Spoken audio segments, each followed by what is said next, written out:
na ilo na yang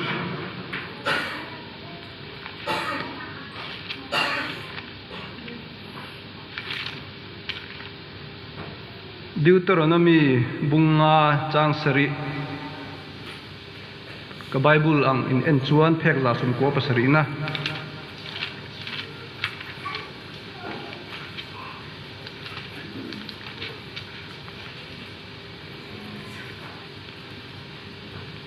Deuteronomy bunga chang sari lo chiarang keima lo chu pathian dang reng reng inei tur ani lo ti chuan bungruk changa ilo chiar sun zom leang Deuteronomy bungruk changa lalpa in pathian chu in thinlung zong zong in rilru zong zong in chakna zong zong in hmangai tur ani chuan Daniela bungruk chang som paruk thu hi lo share leang phek number zari som sari pariat na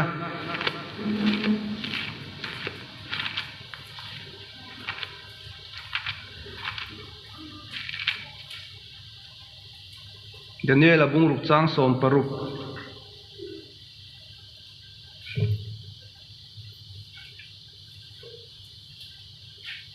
chuti chuan lal chuan thu apeta a Daniela chu an run hruaya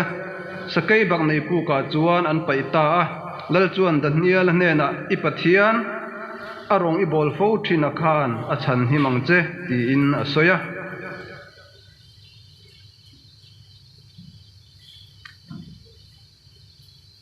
ipathian arong ibol fo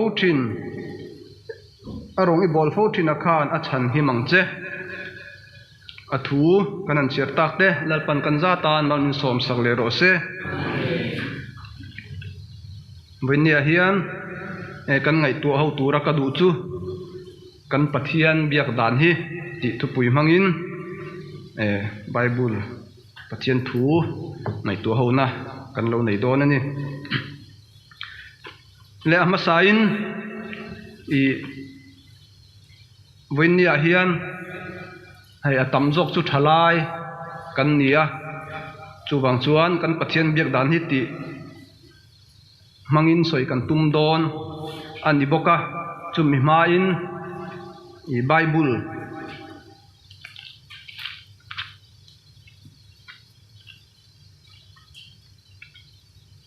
kan Bible bu in then dan ang chi hi toy te in run soi ma sak ka duwa nakina mi pui ma la ding le zel turte le injir zel turte kan niangin thalai lam tana atangkai donin ka ria ama sain kan Bible hi i mun so busoma kan timeng chu chi soma ain thena thuthung lui hi mun nga chinga in ain thena thuthung thar po chinga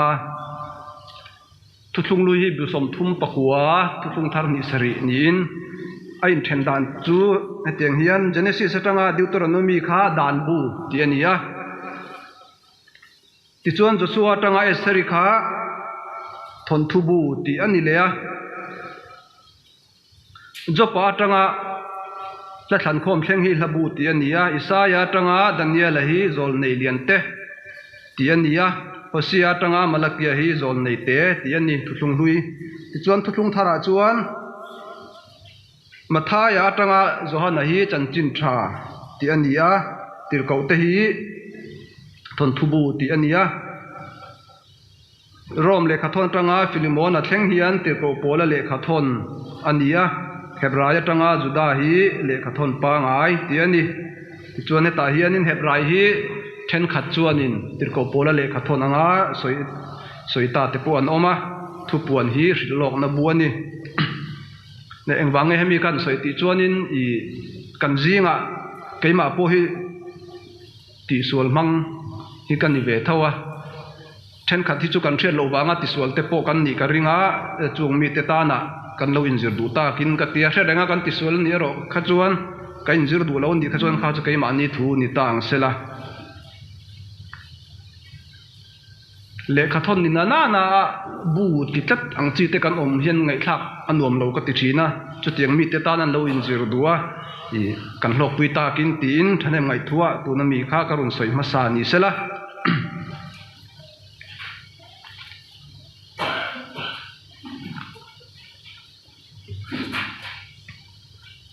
ti chuan Deuteronomy bunga chang sari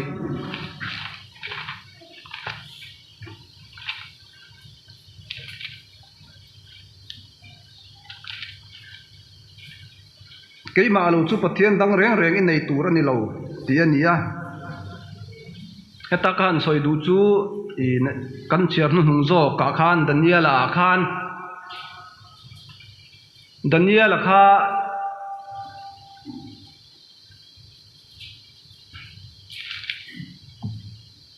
hek na a tho puite a ro rel puite khanin an phiar ruwa an er ru em ema chuta chuan Daniel kha o thei dan tur an zonga a Pathian biak na mang ngei chuanin I an ok fu ta nge ya Daniel chuan ni khata voi thum Jerusalem lam hoin Pathian a betrin a pol Pathian in pol thin ti kan hmuwa chuta tak mai chuan tuna ka Bible chang rum chiar tak Deuteronomy bunga chang sari thu hi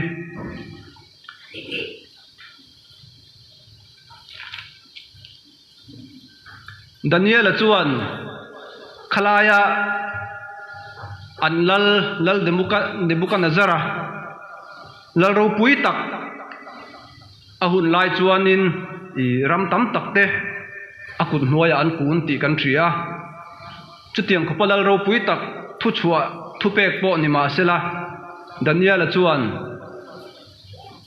chulal ro pui tak thu pek ai chuan Pathian thu pek tuna kan Bible changa run cher ta keima lo chu Pathian dangi betura ni lo ti kha in nei tura ni lo ti kha therengin vong tlatin achunga thil thleng tur chu ara thlak tur zia le a lo om tur zia chu a hre ve thawa nima sela chung zong chu huamin ani chuan Pathian thu pek zom kha a thlang zok ti kan hmu kha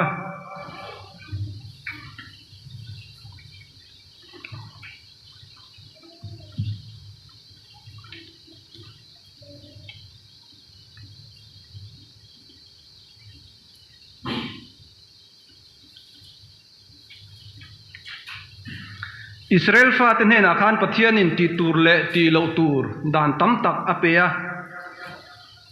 chu an nam din chu ana tur le Pathian an ti loma Pathian ruaina le mal somna chiar sen rol lo an chanjel theina tura an ne na Pathian thu thuna niya chu Deuteronomy bung som ni paria chang khatanga chang som pali thu kan chiar chuan kan mu thayanga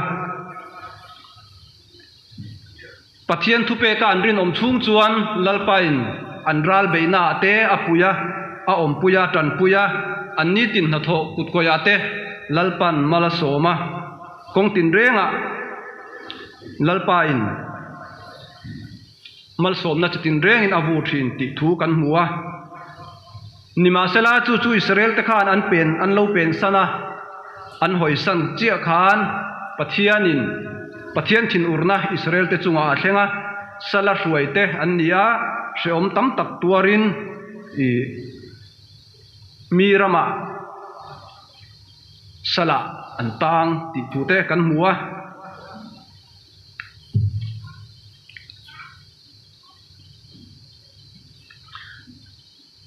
ti chuan Pathian thu pek zom lova an rin om lo sana dik lo taka an khosak poizia chu Israel te chung changa I Bible kan chiar chuan kan hu thayanga Pathian kan rin om lo sana kan hoi sana dikna kan tlak cham chuan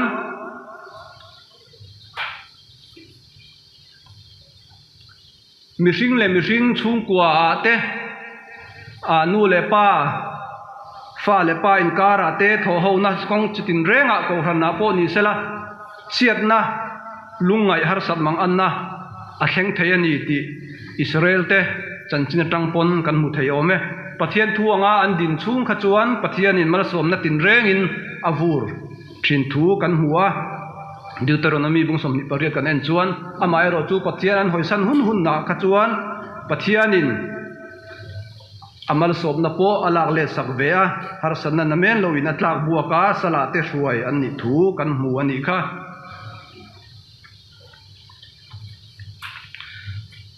voina hian tamjok thalai kan ni kan ti to ang khan thalai kan ni hun lai hian pawalai te kan ni mek lai hian in kan pha ang to kan thei ang to thewa pathian rong hi war tak le na sataka kan puan hi poimo lein ka ria upatena an lo soi thinangin han tivele chongila tunama i Malaysia ka kalma nupui ka nei ma te fa ka nei ma te tuna fa ka nei nu te hian i ka thu soi dan hi le tam tak chu le khuwa tanga min thelo tu ten omai in lo thelo mai thaya ka thu soi dan ki po dang ania te tanga Sunday school kal pui tinga seilian kania khovel lam sual nei chu ka dai li tuklem lawa pathian zara thalai kan nia tangin i pulpit kalon vea thu soi ro chu ka thiam lo ama ro chu hroi tu te na min ruat ro hi chuan hung to hi ka tum nya lo thunga thiam lo anga din chua du chi hi kan nia kan soi du tak zo ka chu nupui kala nei ma chuan pathian thu huai takin ka soi ngam keima kein ena keima thil thleng le om da na tangin huai takin ka soi ngama nupui kanan neya fa kanan neya ven thon turatam keima nia kan thil soi du le kan soi tu makha lo in fit viau mai la kan chung te wanga kan soi tu kan soi ngam lo hi tam taka om thei thina chung zona chuan wen ya hian thalai te hian hun thai na nei lai hian i single in lan ni mek lai hian in nasa takin pathian rong hi bol tum ro ti kha i khan in fui duwa nakina nupui fanawin neyanga hei pastor po hian fa fel tak vek hian nei thei lawa fel tak nei om ma sela i fa te ni khuwa lo ve tak nei hi pastor zinga pon oma ke ni pastor lo tan phei chon khatiang kha om tura da ila chutian ni wang chuan single kan na ni lai fa kan na nei ma hun tha kan na nei lai khuwa khir tu kan na nei ma te kan thu soi tura invent thon ngai lawa zaren ta kan om thei lai te hian in thalai te hian i pathian thui kan pha ang to kin kan kawa tu hi isoyang u ti kha win ya kan in som duwa nakina nupui fanaw kan nei nuwa chuan har sarna wangte mo enge mo wanga rem chan lo na tam tak hi mel ma pa sitana po hian alo lathiam ve em thina chung te ni wang chuan tun hun hi imang tangka yang u ti kha ama sain thalai te kan in som le du bok ani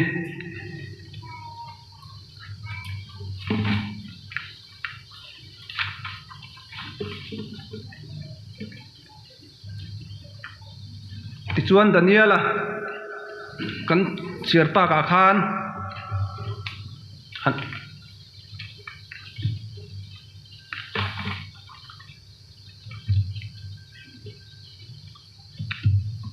han lut le taila Daniela kha khatia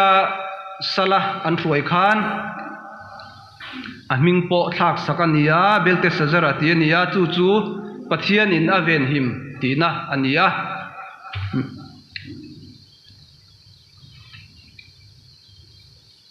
le khabudanga le rilfiana then khata kan hudanin belte sajara tia mitil repa ina aming athak chan nia an soipo Daniela kha hun lain khang salan thoi lai khan te rol no pangte kum som pan hi tanga som pali chevel so poruk velamo milek alani lai nia amai ro chu khang hun lai khan pathian tri mi fel tak ania chu an thria ta wangin ringlo mi ten sala an thoi tak sia chuan aril ru angai to na su kan tuma wangin a ming po thak hial ni angin an soya ama ero chu Daniela nuna kan en chuan a pathian hoisan chu soilo achi puite anam puite chin than kan ti mayang chu tunlai taka ke ni akan in mebel don chuan kan culture te po malia kan oma tam tak chuan in tong upa te thil ming mizo ming aya sam minga kan riat tak jok te malia puitling ho chuan tam tak an oma Daniel ero chuan khang kha ni velovin an culture te engma lam chiamia si lo khan salaman tu te hian khang zong zong kha thil hlui zong zong thei hil tir tumin a ming thlengin thlakin ma lama sela Daniel ero chuan khang zong zong kha engma a lam chia lova venia hian kai ni po heta Malaysia kan oma mizo te kan niang bokin ring lo mi te kara le namdang kara ompo ni la kan culture le pathian kan biak dan hi kan thei hil turan ni lova kan thla thlam turan ni lova kan chunga engpo thleng don sela Daniela anga huai sen taka kan ma chon ngam hi a poimo takse zeta ni ti kha I ur takin ka soi dua hei malia chuan kan chet thewangin na tamjok puitling tamjok hi chuan na kan thok thewanga zirtom ni ya hi chuan I lutum ho pathian biak ni ania kan the theyanga an biak in bula wakalila zirtom ni hi chuanin motor ajem na sa thei thin khopa engwange ti chuanin pathian bia in an kala motorin an kala wangtlang kongpui dip khopin motor an pak thina heta kan soidu chu keini chuan chu tiang ni lovin tuna Malaysia chuan motor nei kan jinga pe chuanin kan ompon kan tam lo dia wanga noksak tur khopin nakina ram khatna kan let le po ani thaya ram thumna lalpan remati chuanin kan thleng le hlom vek te po ani thei chung huna chuan he kan pathian kan biak awang hian midang te tan har sabna isiam lowangu ti hi I karil ruwa alo langa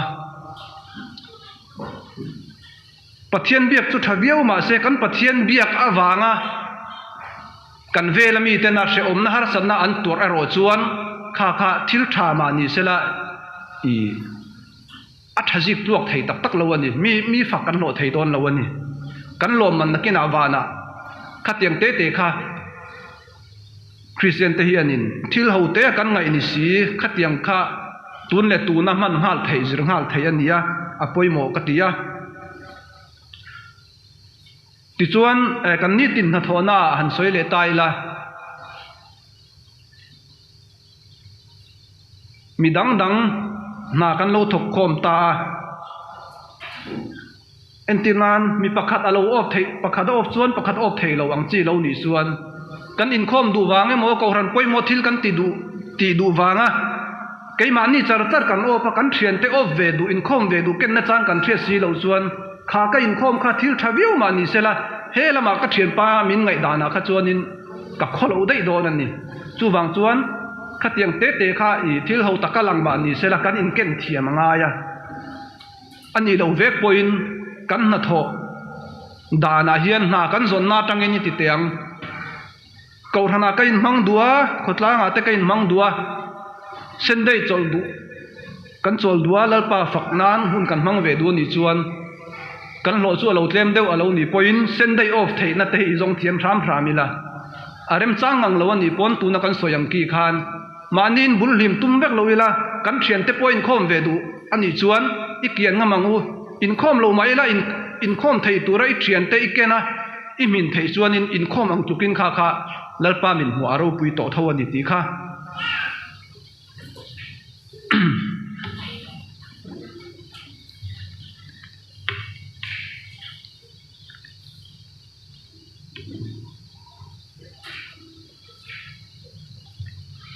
ne Daniel kha kan soita angin thil lian tham nianga lang lo ma se ni ma sela pathian tha na in sera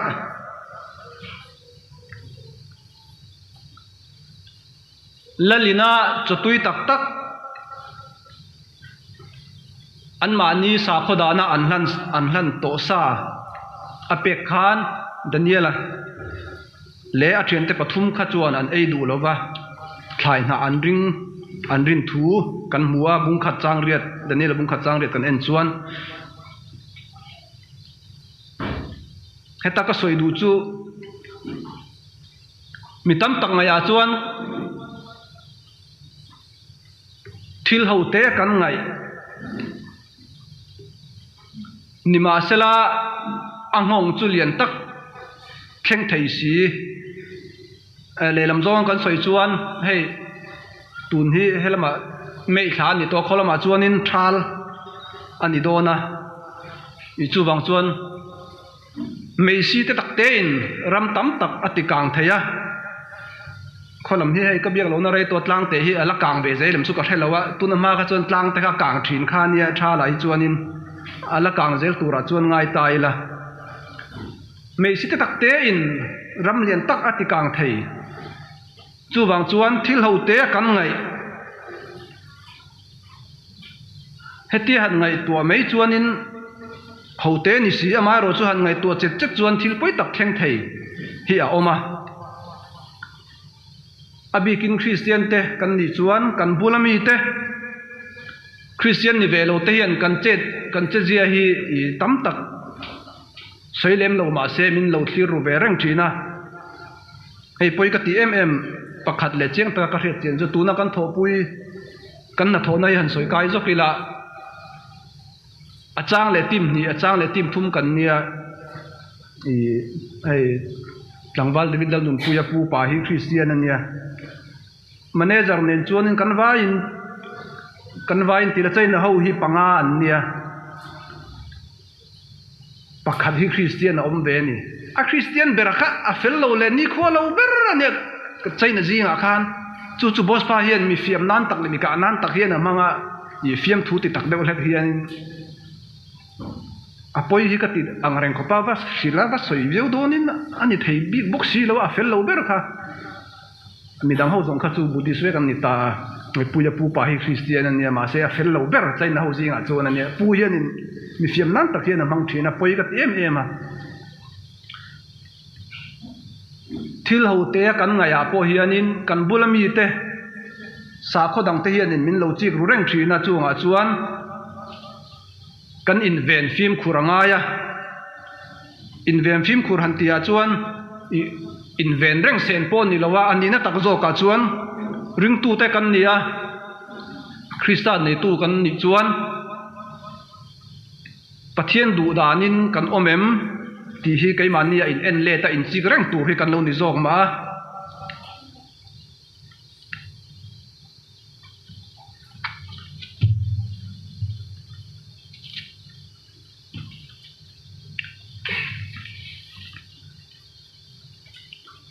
ti chuan Philippi bung thum chang som paruk heta I chuan lang lawa office chung kan len lu chuan kan mu thayanga engpo ni sela kan thlen chinga tang khan mai son ze lang uti kan in tara office chunga hian voinia ring tu te kan ni chuan thu thluang reng tur kan ni lawa kan thlen chinga tang ma son zel tur kan ni zia thu le ma son zel a poimo zia thu chu tirko polan min lo hrila Philippi bung thum chang som paruka hian voinia kan thiam thil te keimani kan theina zona theu hian pathian kan biak na zona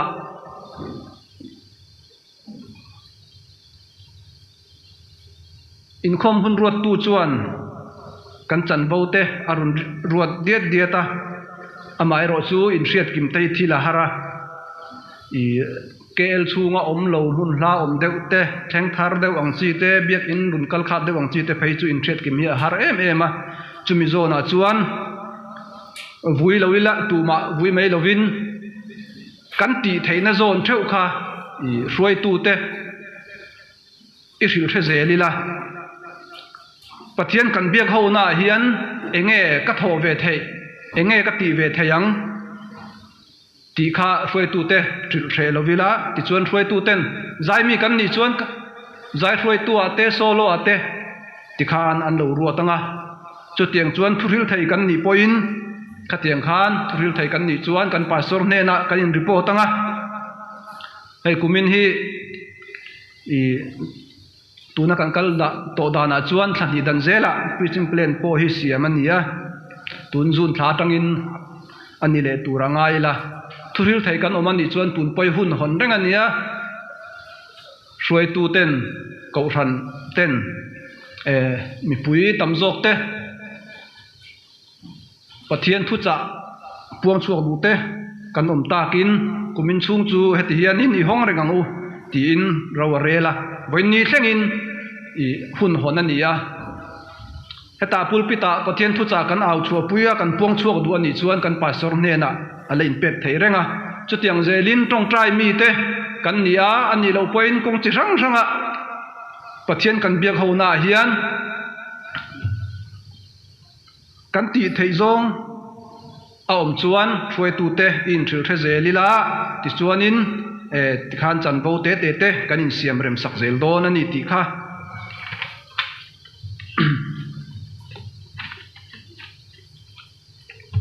ti chuan Daniela nuna Daniela khan han le leila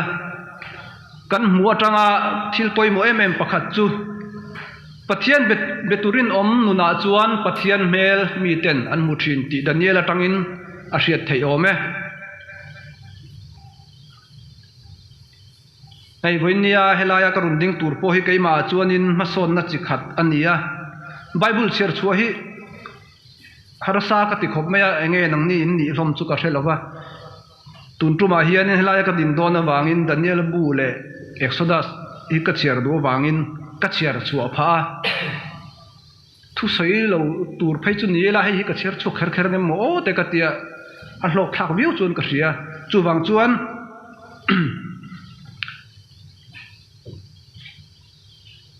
pathian beturin om nuna chuan mi ten pathian mel an mu thin ti Daniel an tangin kan mu thaya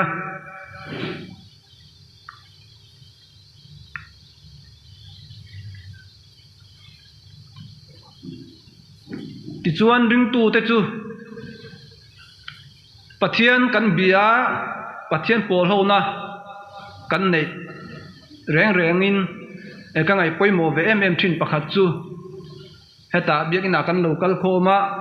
boinia chuan kan orol te lalpatan tu mai kan ren lawa kan zai po pok than thokhat hle in ka ria ni kum ma sa ni tong chu chuap tv khan kan na ve rep towa thakhat nuwa kha chuan kain khom ve theya ama ro chu ka tong rin deuh te ka zai te hian ka khu zel thina chuta karil ruwa lo thleng chu biakina hian ka soyang ka ti thina ka din chua hian ka thei ngil le zia thina voin nia hian rem chang alal paro puinan soi ka duwa in khom te hian in zai mi alowa thut rang te hi alo harzia i a she om zia ka he chiang thokhat ve hlein ka ria chu wang chuan khatiang ang thleng lowa lalpain natna te po tortir lo chewa voin ni thlenga dam tak le felfai taka in khom theya wang te hianin fakna hla kan sakhuna te hianin ring takin lalpa fakle choi moi nan chuan kan orol hi ren lowang uti kha kan soi duwa achan chu kan zaya kan ka tv lai khan mi pui kan zai tui si ka zai vele ka khu le ngal zela ra hre om na duk chu wang chuan khatiang ang hre om na ina achim buai ve lo lai chau hian biakina lalpa faka choi moi tura kan local ta sa chu kan orol te hi ren lovila lalpa fiana don kher ngak lovin lalpa ina damle sisel taka min da lai hianin lalpa faknan hian kan orol kan leile ka te hi iren lowang uti kha voinia kan in som le du boka ti chuan tong trai na lama han lu leila ne tong trai hi kei phei chu tong trai mi kan ni lo in kain ria i tong trai hi atui chang ta chu nei ve mai la tong trai in khom le eng mong chi te hi ka tel khat em a i na awang te le engemo wang te chu ni ve thau ma sela itong trai mi lem lo hi kan om deuh niin ka hria keima thlir dana tanga hi chuan tam tak hi chu kan tong trai hian kan thil dil turte hi kan ngai tua chiang lo thri nge niang o hi katia kan dil zong te hi pathianin min pedon ta sela kan tan hianin mal somna atling vek theyengem kan chung ko hian kan chiat pui theyengem tiang chi te hi kan ngai tu ngaim oi te hi katia Alfred ta chuan het hian a lo tia patong kan tong tra in pathian kan bia Bible kan siarin pathianin min bia a lo ti thina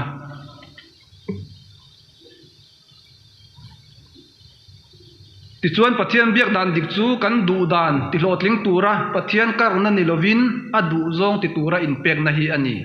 ati boka voinia ke ni chu kan tong traya pathian nena thil kan dilin keima ni thati dan le kan du dan ringotin kan dila chu kan dil na chu lalpan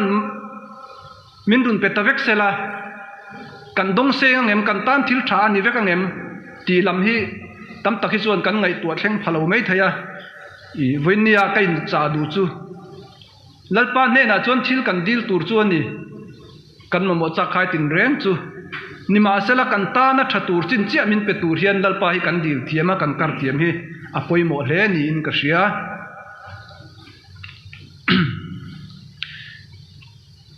ti chuan he khovela abik takin Malaysia phei chuan keni refugee ho phei chuan har satna kan tong na sa em ema soi soi ngai lovin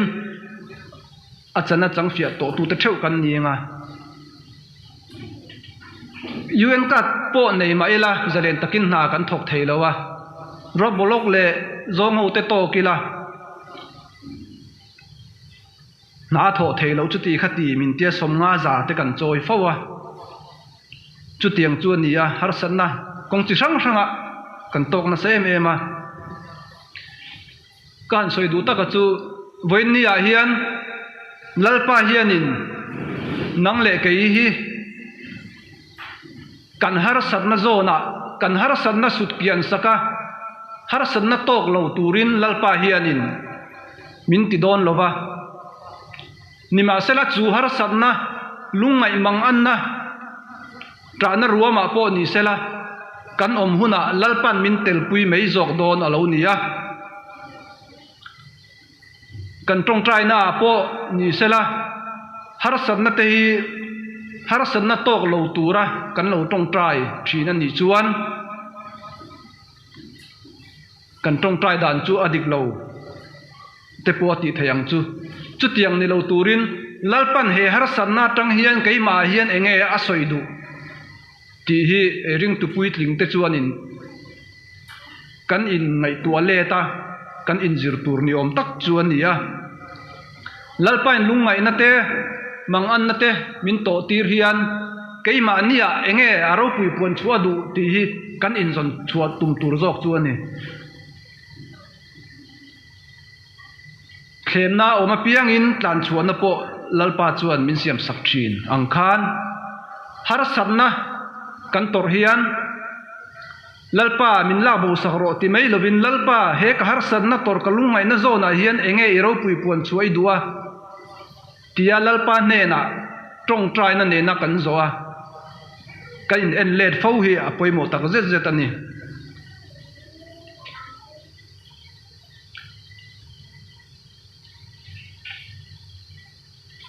ato berna ta na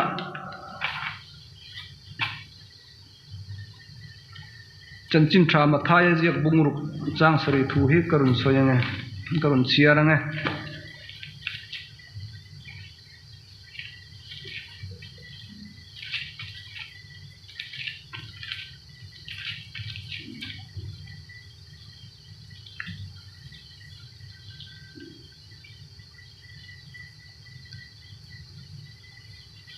tin in tong tra in gentel te angin soinon mai su an tong tam awangin hria in an ring ani chuti chuan an mani angin om su ama in dil ma in in pa chuan eng tenge in mamoti a shereng sia ati chin tha ma thai jek bung ruk chang sri kan en chuan chu wangin kan tong tra in thinlung le ti tak zetin lalpa kan au tur ania kan cham tam le kan beitlok du awangin pathian in achang ani kher lova thinlung le ti tak zeta thunwai rol le in ngai tlom taka kan dil hi lalpa in min phut mei ania chuwang chuan kan tong trai na konga po ni sela thinlung le ti tak zeta in ngai tlom na ril rupua kan tong trai hi kan pathian du zong ani ti kha voin ne hian thethar le ila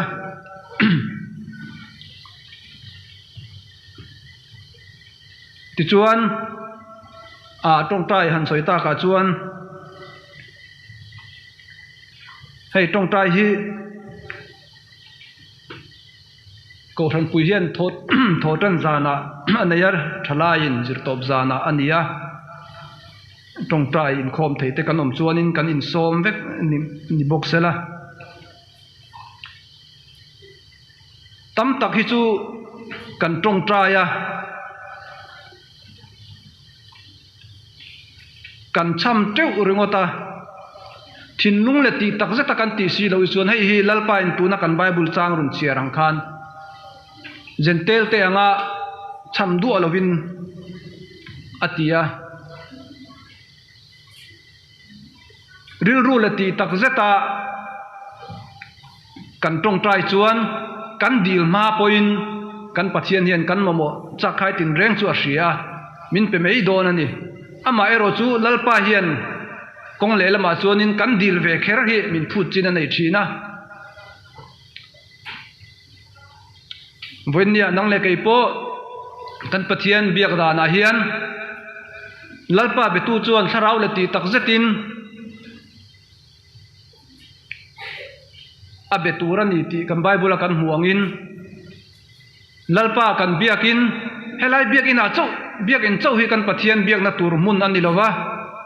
na kan thona huna te khoilo kan kalna huna po kan pathian hi a biak thei renga chung zo na chuan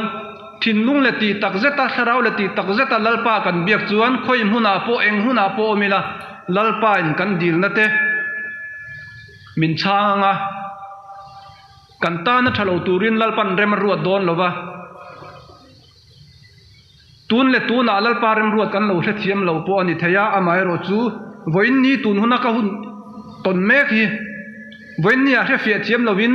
lo vui thin mai la chiang le zur zo kan ngai tu chuan kum tam taka liam nuwa chuan han ngai tu le wang ila khami tuma ka thil ton te kha avalo lom om jok ve o i ti tur hi a om fo thina thil pakhat han soi le lokila i